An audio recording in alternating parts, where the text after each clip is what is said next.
pretties. So welcome back, and today I was thinking about, with Yule approaching, it would be a great idea to do a fun little Yule craft. I've been wanting to do this, and with the new moon I thought it would be a perfect opportunity to do a witch's ball tutorial. So this is a really easy thing for you to do. The history behind the witch's ball actually started in the early 18th century, maybe even earlier. It's hard to tell with so much conflicting resources, so much conflicting information on the internet, but it was actually originally used by people in cottages who would hang balls in like their window and doorways to ward off evil spirits and actually ward off witches' spells. And it wasn't until the 19th century or even more recent that the witch's ball was kind of adopted by magic practitioners to use for protection against evil and other magic workings. And really, you can use the witch's ball for any spell. I mean, if you look at it, it's really just a vessel that you can put any spell work in, herbs, crystals, anything that you want to imbue with your intentions and put towards something. So today I'm going to be doing a protection spell because I feel like that is pretty appropriate considering we are welcoming the darkness of this dark time of the year, and that's the time I really like to kind of dig deep into myself and really kind of look at my what I'm all about and refigure myself, kind of hibernate, if you will. So this is a really easy craft to do during Yule, and I have my ingredients here. I'll kind of tell you a little bit about them. I have basil, which is great for exorcism and protection, also dispelling evil. Of course, we have our salt. I have some nice coarse grained sea salt here, which is pretty much good for neutralizing any kind of negative energy or energy. So I figured that would be a perfect ingredient to put in there. Clove, which is great for protection and strength. Our calendula, which is great for protection, also prevents evil from entering. So it's actually a great thing to use in other witches' bottles and things, you know, putting in your doorways or your windows to ward off evil from coming in. It's very connected to solar power and the sun, which is also very appropriate to use during Yule time.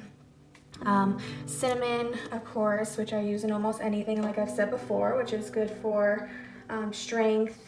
It's good for protection, it's good for healing, so many different uses for cinnamon. Bay, which is also a great thing for protection, strengthening, and purification. And what else do we have here? I have some white sage, which is great for cleansing and clearing energies, neutralizing energies. And I have some mums that I picked out from my garden, my front porch that I was growing this season. I also have some glitter. This is like a glass glitter. It's very shiny. And then I have my crystal that I will be putting in there. And you're gonna have to find something that's a little bit small, because if you're gonna use an ornament like I am, you have to be able to fit it right into the top. So a little bit about witches' balls. They are used, or the lore behind them, I guess you could say, is evil spirits and negative energies would be attracted to the shininess of the ball, the shiny objects, and a lot of times, sometimes the ball will be have a shine to the outside of it, which is why I'm kind of using an iridescent ball today. But you can use any clear ball. There, especially with Christmas coming up, there's so many cheap sources that you can find at Michael's or any other place. I think I got a pack of 12 or 8 or something like that for around $9, and you can get it even cheaper if you use a coupon. So so the evil spirits are attracted to the shininess, and then you use a shiny string to inside that is thought to entangle the spirit and trap the spirit. And I'm kind of going to take a little bit of a detour from that history, and I'm going to be using this bottle and these herbs and these ingredients to not that I want to trap the spirit inside the ball, but I want to kind of trap it and then neutralize that energy so that it can be released, because I don't want an orb of negativity and evil sitting around in my doorway. So I'm going to use it for that purpose. And so let's get to it. So we're going to carefully take this off. I have broken these ornaments before by taking them off too carefully or too quickly, so be careful when you take that guy off. So you have your little opening there, and I use a little container to set down so that it will sit still and sit upright for me. So I'm going to start adding my herbs.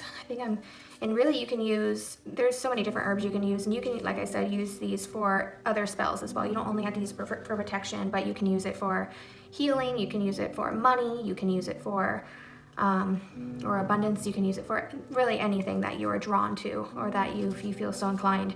So I'm going to take my salt, and this is going to be messy. If you watched my previous videos, you saw that I like to put things on my,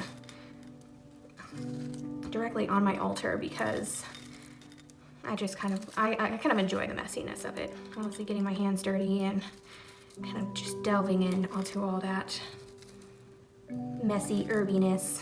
So I put some of this salt. The salt's actually really pretty in ornaments.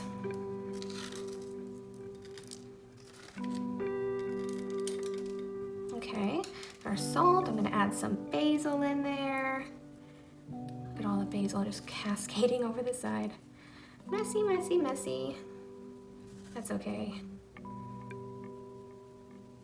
All right, and I like to try to do a decent amount in there, but you don't want to overfill it too much because you want enough room for that string to be able to take up some space. So next I'm going to put maybe my cinnamon in. I'm gonna choose let's choose a medium-sized piece and see how that goes. Perfect, so it's looking really cool so far. You can kind of see in there, and it's gonna be nice and chunky. And this, unlike the Florida water tutorial that I did in my last video, which I will link up here somewhere, you're gonna want to make sure all these herbs and anything that you put in here is already dry, because if it's wet or moist and still alive, it will get moldy, and you do not want that. You don't want a moldy witch's ball. So I'm gonna add my cloves. Probably just gonna add 3 in there. I'll add a bay leaf. And if they get a little bit broken, it's not a big deal. I'm gonna try to keep it as intact as possible for aesthetic reasons, but there we go. My beautiful calendula. Get in there, calendula. So maybe I'll add like a nice little piece of this flower.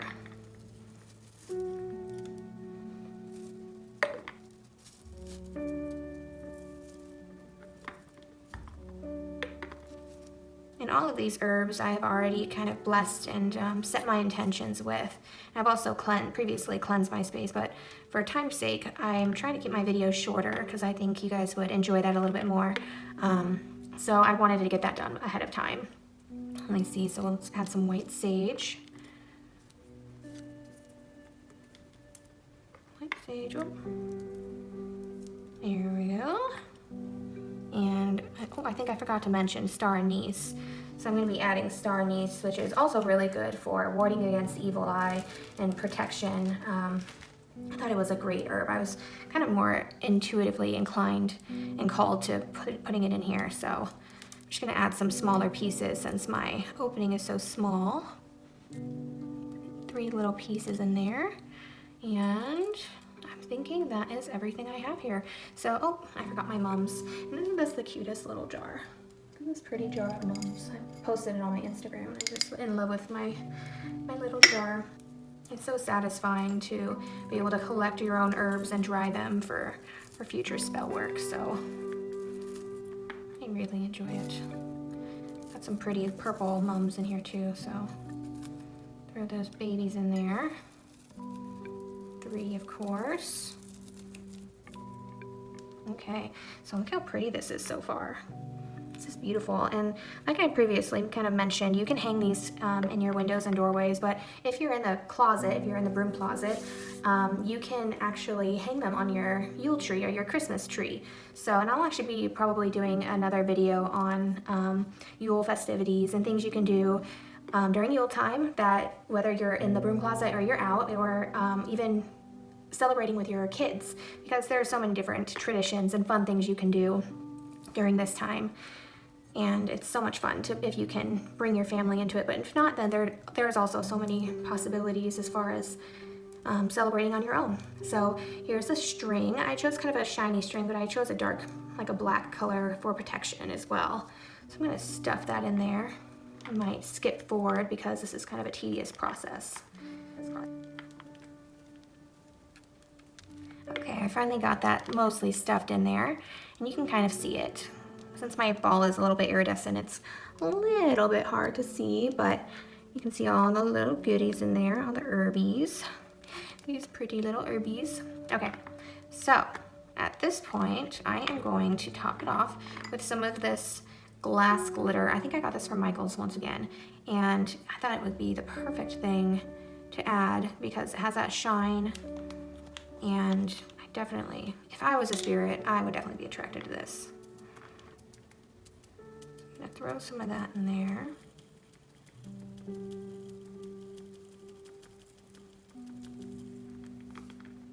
Okay, I think that is good. Okay, so I'm going to look at it. Let's see, you can see all those different things. I will definitely take some better pictures for you so you could see all the goodies in there better, but at this point we will put our little cap back on, if I can find it. Oh, almost forgot our crystal. So I'm going to be adding a clear quartz crystal to charge these different energies and to magnify the properties that I put within this jar. Throw that in there. And I do have another great stone to use for protection is black tourmaline, and this is actually my favorite protection stone, but unfortunately I did not have a small enough piece to throw in there. So clear quartz is one of those stones that you can really use for anything, and it will absorb and magnify the energies it's surrounded by, and also purify energies as well. So putting that top on there, and there you go. I'm also going to be using this twine to wrap around and kind of finish my ball off. And you can also add little charms. I've seen people add charms that will sit right here, like a pentagram or anything else that you're called to do, depending on what your spell is for. So that is it, and you can hang it by a ribbon or a string in your window, or in your doorways, or on your Yule trees. So there we go, and I hope you all enjoyed this little tutorial of our witch's ball. It came out really pretty, and I will probably honestly make some more and give them away for gifts this Christmas, or this Yule. None of my family really gets my witchy business, but they do Christmas, so maybe I'll do that for them as a nice little ornament, because anybody would enjoy this. Look how pretty that is. A little bit of nature on your tree. So yes, I hope you all enjoyed, and I will see you next time. Bye.